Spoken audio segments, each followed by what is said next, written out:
Hello and welcome back to the Digital Marketing Podcast brought to you by targetinternet.com. My name is Kieran Rogers. I'm Louise Crossley. And I'm Daniel Rolls. And today we are discussing keyword research processes.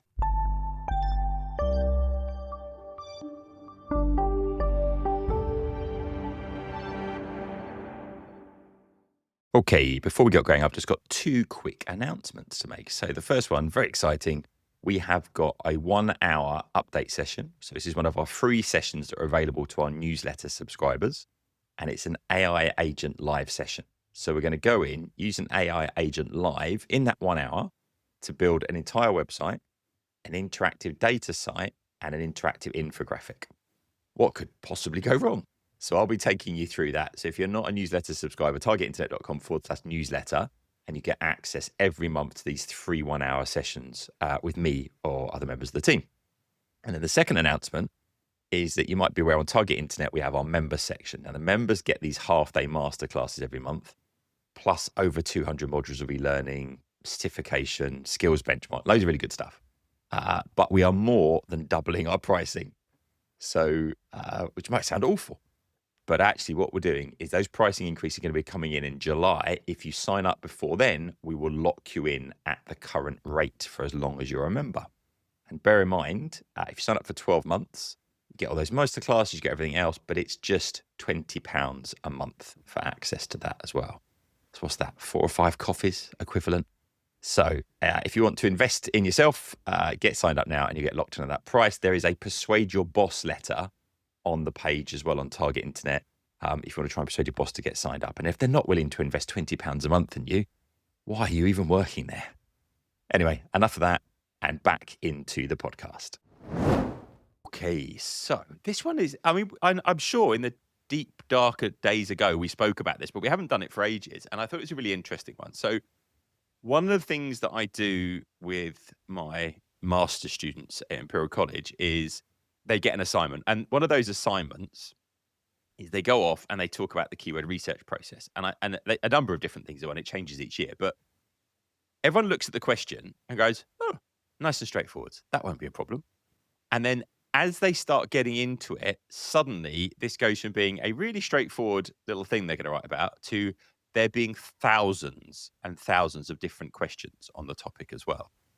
So I wanted to go through and just say, look, there is a lot of nuance to this. Everyone's got a different approach, which is why, again, there's no right and wrong answer, which is why it's quite an interesting question.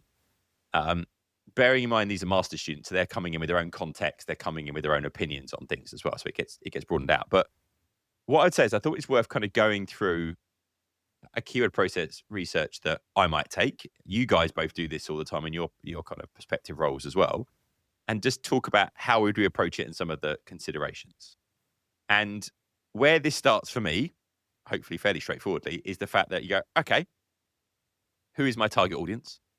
And go back to that persona piece and identify each of your personas, because the reality is that each of your different personas is going to search for things differently.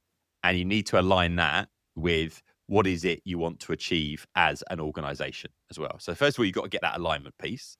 And then you've got to really think about, okay, before I start getting into the stages of the user journey, this idea that I've got see, think, do, care, or I've got a funnel, or I've got race which is Dave Chaffee's from Smart Insights, so reach, act, convert, engage, which are all much for muchness.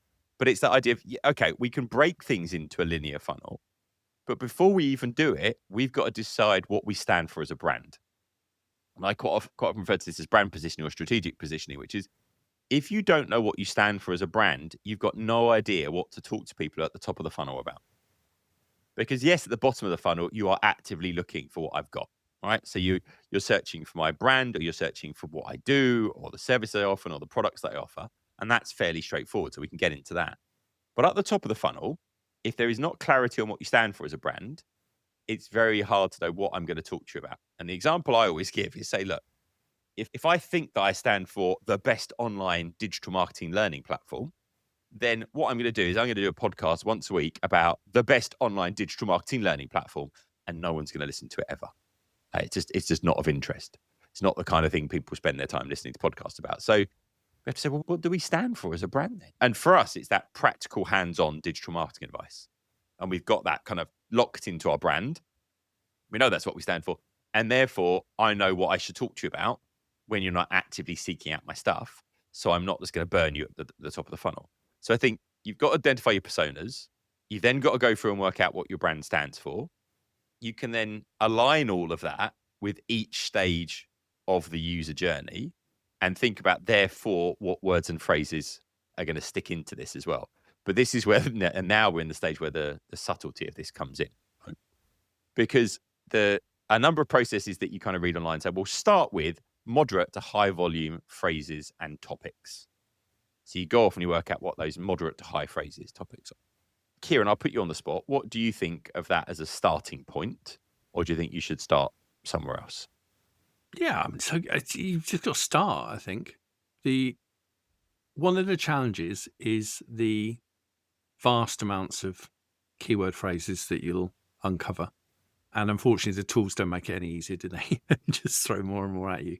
I've always known that I get a bit greedy when I'm doing keyword research. And so I'll cram together hundreds and hundreds of phrases. But I've learned to leave them overnight. Once you've done the keyword research, park it overnight, come back to it the following day with fresh eyes, and then try and fine tune it to what's actually going to make a difference. This is the crucial thing, I think. I think for years, we've been guilty of this. We've gone after traffic rather than you have to take a step back and go, what's the point of all this traffic if none of it converts? And we've had some quite interesting case studies, haven't we, where, something happens and a particular tiny blog has blown up and become thousands. And you get into this trap when you're looking at year-on-year results and you're boasting about how much organic traffic that we've achieved. We've got a 32% increase on this time last year. That's brilliant. No, not really. It could be a 3,000% increase in this time last year, but if you haven't got any extra sales, what is the point? And actually, it's taken me, it's shocking. I should be ashamed, but it's probably taken me 15 years to realize the full extent of this. Because for years I just loved traffic, and of course it's going to do some good somewhere, right? Well, let me give you a perfect example of that. Something I'm doing at the moment. We rank number one for the term highest paid YouTubers. Right, yeah. Not that we are the highest paid YouTubers, but that we got a ranking of the highest paid YouTubers, a little bit of detail around it. And it drives 15% of our entire website traffic. I mean, it's tens of thousands of visits every month that it drives through. And you go, we've got this much organic traffic every month. And then you look at how many of those people actually convert eventually. I'm not saying they might come to the website, they might come again, they might come again, they might come again. It is as close to zero as could be, really. I mean, there might be one person every 3 months, whatever it might be, that actually ends up converting.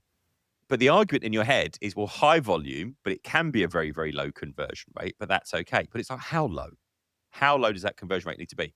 So my point with this is maybe start with a search term that seems reasonable. I wouldn't worry about the volume too much, but is that how your audience would search is probably more important.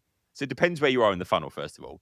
At the bottom of the funnel, where it's your product or service offering, you need to try and rank for the phrases of how people would search for your product, right? So if you are an online learning platform, you might have to put digital marketing courses, online digital marketing training, all those kind of things. Now, we rank number one for digital marketing e-learning, but let me assure you, very, very few people search for that. There's 300 people on the planet every month that I think actually search for it. So there's a balance here, and this balance is always to be had between the volume versus the intent versus the level of competition that you're facing for that particular phrase. And that Venn diagram is a tough one. Because this is just as much about knowing what keywords to avoid as it is about knowing what keywords to use. Oh, it's never a truer word said, Lou. Oh, yeah, 100% agree with that. Give me an example. We were talking in an episode recently, I think it might have been the one with me and you, Daniel, where even Google snippets, AI overviews, doing the research on those keywords and knowing where those AI overviews pop up to the point where your content's just being pushed further down the page and you know that you can't actually compete there, you might know that that's an area to avoid. Yeah, I definitely feel like the thing is, if you look at what's ranking number 1, 2, and 3, and they're all on Wikipedia, Google.com, and whatever it might be, and you go, we're not going to we're just not going to compete. And if that's the case, let's go elsewhere. And it's this balance between saying, do we want to rank number one for this high volume search term, or do we want to rank for these 5 relatively lower volume search terms, but actually we've got a chance of ranking for those? But then what's the level of user intent behind them? And I'll tell you the sweet spot at the top of the funnel, which takes you towards the middle. I can rank for highest paid YouTubers because people might be interested in how much money YouTubers earn. And I could argue, well, those people might want to become YouTubers themselves. But another best practice thing might be, how to get GA4 certification. Well, I can tell you, someone that's interested in GA4 certification wants to know about that particular thing, but they're also the type of person that's interested in educating themselves around digital marketing related topics. So whilst I might give them something that will take them away from my website, they might come back in the future and trust me a bit more. And actually, if I look at the data, that person is more likely to come back and convert in the future. So that top and middle of the funnel piece is where you've really got to decide, where's it worth spending the effort? But the other piece that comes into this is if you create something that gets loads and loads of people kind of searching for it and finding it, you end up with loads of links. And those links can actually make the rest of your content more visible. And this is where we start getting to, this is the nuance of this keyword research process. Now, there's loads of people out there that have different processes for this, but the thing is, what you're trying to do is square off a load of things here that are kind of overlapping with one another as well. And it's very much a test and learn. One little tip, though, that is useful is what Kieran spoke about when we spoke recently, was just about if you go to Google Analytics and you go to those Search Console reports, you can now see your most popular landing pages, but you can also see how many key events have happened on anyone that landed on that page. I.e., if this page is hugely important and it's driving all these visits, do any of them go on to actually convert? And you can start to get a bit of a feel of is it the right type of thing that's having an impact? You could also build a funnel report, is the way of doing it, is to say anyone that landed on this page and then on another visit ended up converting. So you could use a bit of attribution modeling in there, and you can go through and do that as well to understand, does it actually make a difference? But what I've found is there's a lot of vanity pages that are getting loads of traffic, which I think are great. I'm then going to go and say, are they converting? But also I'm going to look in my Search Console to see, have those pages got many links? See, I'm not so convinced they are great, because you know what? All they do is they inflate your traffic numbers and they dilute your conversion rates. And you don't necessarily know if you're doing well or not. No, this is the thing. So I've come to the opinion that, quite recently I was looking at a page and we were looking at year-on-year results, and I could see that one of my blogs had dropped like 40% of the traffic that it was having. And I'm like, this is a disaster. And it was like, yeah, but is it really? Because none of it converted anyway. Actually, do you know what? I should just get rid of that page. It's pointless. And suddenly what I started doing was digging into what actually converts. What are the phrases? What's the content that's actually converting people, and how can we make that better? And is this top middle of the funnel? Whereabouts in the funnel is this stuff Well, sitting? so I look at a lot of this is kind of, it can be anywhere really, as long as it's really, this is why your first step, identify your target personas. And I like to think about the purchase journey. What problems are people trying to solve? Okay, what content could I do that's literally around that problem? Right, let's go out there and let's give them some content that's really helpful for that. I saw there's a really interesting analytics that I was delving into for a friend. She's working for, it's out in the States, and she's working for a beauty cosmetics company. And they shared with me the Search Console data. And I could see that 50% of their traffic was coming off of a one-hit wonder blog. They got really lucky. Someone had written a blog about how you can use banana peel as an alternative for Botox. And I won't go into what you do with a banana peel, because I don't know how legit it is, but it was quite interesting. And apparently people were doing this. And this was responsible for 50% of their traffic. Right. And it's that is not really aligned if you're into beauty products. And it sort of is, but why? Is any of this, so first thing, is any of this traffic converting? No, it wasn't. It was just totally wrong for what they were doing, because they did actually do Botox, and they've got this blog, and actually was throwing the numbers out massively. Right. So do you know what? If there's one mistake I've made over the years that I'm now correcting with Target Internet, was not doing too much top of funnel stuff and not doing enough mid funnel stuff. Yeah. So just to give people context for that, bottom of the funnel will be digital marketing training, digital marketing courses. Okay. Top of the funnel would be digital marketing best practice related stuff. So that would be all stuff around, how do different age groups use social media? that we rank number one for as well. Hmm. In the middle, it's like, what are the best digital marketing certifications? What are the digital marketing skills in demand? All that. We spent a lot less time relatively on that stuff. Hmm. And actually what you realize is those people that come in the door are the people that are likely to be interested in the product or service. Yeah. But again, we've got a little bit distracted by volume and once you've got search traffic, this is the thing. Once you've got organic traffic, you fixate on it because you're like, got to look at the Google algorithm, got to make sure we're going up, don't want to lose out on that stuff. And does it matter? Is that effort worth spending? And that's back to did I move the needle today thing? It's like, have I actually done something that's really driving the business outcome? Because there's so many things we can do. Marketers can be busy all day, every day, creating content, optimizing for content, but actually, is it leading to what you need it to do? So I think that's important. I think you're right. I think the sweet spot is in the middle of the funnel because you stand a better chance in the middle of the funnel of finding a niche topic that's got reasonable volumes around it that you can succeed with. That ideally, I'd want to create some killer content that's like one step away from a sale. But, that's quite hard. That is quite hard to do because everybody's gone after that. But one of the things I do use when I'm looking at my keywords is you get those lovely like Google competition scores from Google Ads. They're really useful. Like if it's 0.1 to 0.3, you probably you need it to be somewhere in the middle really. And actually then it's down to your idea. 'Cause finding the keywords is one thing. Okay, we've got a whole bunch of people searching for this. Then you've got to kind of translate that into, well, what's the thing I could produce that's going to be the killer convincing thing? But that's the Google algorithm thing recently with Eat, which is that does this serve the user purpose? As in, if you want to rank for that phrase and you create some content, is it actually serving what they want?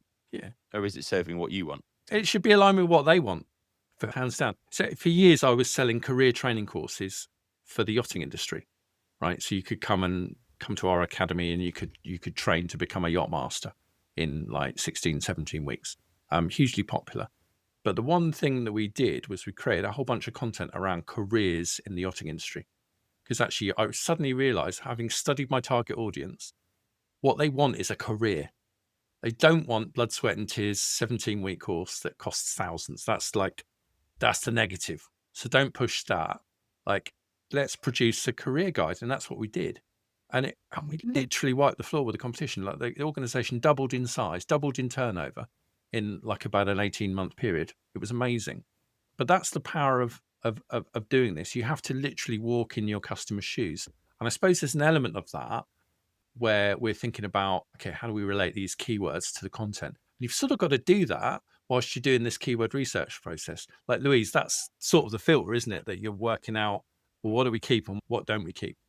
Yeah, and this also isn't just about ranking in Google anymore, because we know that the way people are searching has changes. We've done episodes before about, AEO, making sure that you're answering people's questions because that's the way that people are speaking now and you want to be featured in those snippets. There's a lot more to just think about than doing the keyword research to rank number one on Google. Yeah, that's a really good point. I mean, we talk about the fact that actually people are searching in social media as much as anything else, and it's actually working out how you apply these keywords to those places. So let's take this into a bit of a step-by-step then. So you go through, you look at those stages, the user journey, and then you go through and say, okay, what are these phrases at the right stage of the journey that are going to resonate with my target audience, that I believe that I can rank for, that I believe have the right intent behind them and, aren't too competitive? Then I would say you want to go through and say, okay, we've got this kind of topic area or these kind of key phrases. Look at the connected phrases then as well. So you've identified the core kind of phrases and themes. You then are going to go through and look at the related phrases, because one of the things that I've picked up on is that you try and rank for a particular word or phrase, you build some content about it, you do a great job, you're probably missing out on loads. And that's where tools like Content Raptor can be really useful, where they go in, and we'll put the link into the show notes. I think we've got a special offer for it as well, where it will look at your search console and it will say, if you added these 3 or 4 phrases, you're going to actually pick up a lot of traffic off of things that you're already ranking for. So you can then cluster them together as well. And then there's a level of gap analysis as well, is to say, well, okay, where are we missing out in our user journey? Are there bits where we're just not getting people, or we haven't got the right words and phrases in place as well? But then I think what becomes interesting is that you then do the phrase and hook. And this comes back to Kieran's point of, like, when you think about the phrases, you need to think about the content. And phrase and hook is that for the title, whether it is a page for SEO or it is a podcast or it's a YouTube video or maybe something you put into social media, you want to include the phrase that people are searching for or thinking about, but you want a reason to hook them in. So, how to get Google ANT certification and 5 free resources. Yeah. Your phrase, you've got your hook on the But end. again, that could be as simple as best Very true. SEO tools for, and sort of sat on the fence a little bit about time, but like best SEO tools for 2025. But you add in a time scale, and suddenly that comes with a sting in its tail. Because as of September that year, people are going to be looking for the year ahead. Yeah. They do. But there's all sorts of little super boost words that you can add in that make a difference. One of the things I love to do is when you're doing your competitor research, and you can use tools to see what content they've got and what keywords they're ranking for. And very often you can pick up quite a few of these, especially if you're doing 3 or 4 different competitors. Because remember, you don't have to reinvent the wheel. Other people have been here first, and actually some of the tools will give you some quite useful insights into, gosh, that ranks really well, and actually that's probably bringing in a great deal of traffic. Yeah, competitors.app is brilliant at that. We've got a 50% off for 3 months for that. We'll put that into the show notes. And then for free, actually, Ubersuggest will actually go through and give you some suggested keywords, and it will give you some ideas for content that other people are creating as well. So that's worth looking at. Again, they'll all be in the show notes, targetinternet.com/podcast to get those as well. So the key thing here is that you could go and search keyword research process, and there you'll find as many different processes as there are different phrases, which is why I think it makes a really interesting question for when I'm teaching. But just a little tip with this as well. Keywords Everywhere, the tool that we should have shares in because we promote it so much, they have got a new thing that if you've got the paid for version, and bear in mind it's $2.25 a month, it now says when you search for a keyword, run SEO report. And it offers you 6 different SEO reports. So get user search intent, analyze content type, cluster keywords, analyze titles for search engine results pages, check rankability for search engine results pages, and suggest anchor edits. And what it's basically going to do is take those search results, put those into ChatGPT or Claude or Gemini, depending on which one you're using. But it's got this really detailed prompt, and it does this really clever thing of taking that prompt, pulling in the results from Google, and then getting the generative AI tools to analyze that stuff as well. So what you're getting for $2.25 a month is basically a load of pretty advanced search reports. You normally have to go to SEMrush or something like that. Not that you shouldn't go to SEMrush, but if you want to get it for $2.25 a month, that's a good way of doing it as well. So I would come back to a couple of things. Think about what Lou said. It's search everywhere now. We are searching in social, and it also works for things like email subject lines, YouTube titles, all those kind of things as well. Think about what Kieran has said. Don't get obsessed with volume. Don't get so tied into your results organic search that you're so desperate to keep it, but actually a lot of that stuff might not be converting for you anyway. And then look at that more toward the middle or the middle of the bottom of the funnel, because actually that's the stuff that's likely to have a huge impact. It's great having really big top of funnel stuff, but it's not the be all and end all. Also, look at content pruning, or like trying to focus on some of maybe the dead weight that you've got on your website. And just because it's not ranking now doesn't mean if you don't do some like fresher keyword research and pay more attention to it that it won't. It just might need a bit more attention. Yeah, I keep coming back to that Neil Patel stat that was talking about the ratio of time between creating new content and updating the stuff that you've got. And for existing websites with a decent amount of traffic, maybe like 10,000 visits a month, actually more than 50% of your time should be spent updating what you've got, because that's going to have a bigger impact. So we will put all this stuff into the show notes. Don't forget, we have got an upcoming SEO keyword research update session, which is our free 1-hour sessions. Newsletter subscribers get access to those. So targetinternet.com/newsletter. Get signed up. We'll get access to those. And we will speak to you again on the Digital Marketing Podcast. For more episodes, resources, to leave a review, or to get in contact, go to targetinternet.com/podcast.